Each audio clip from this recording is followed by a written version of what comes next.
everyone, my name's Tosh, and this is my 2023 Softail Standard Harley-Davidson. I am talking to you today about these 28-liter Baelor bags from Viking Bags. As you can see, I do have them installed reverse because I prefer the aesthetics of that. Right here with the angle of the bike, I just like how it looks better.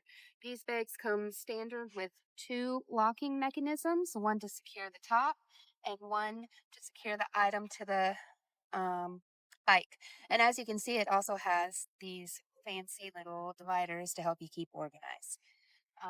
The reason I chose these bags is because I wanted a simple look, something that would not detract from the overall feel of my bike.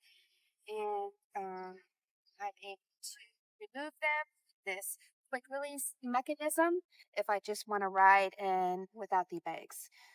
So they have a lot of safety features to keep them secured to your bike. They have this bungee here. They have a locking mechanism inside that secures it. And it locates and pops on these three different brackets here to secure it.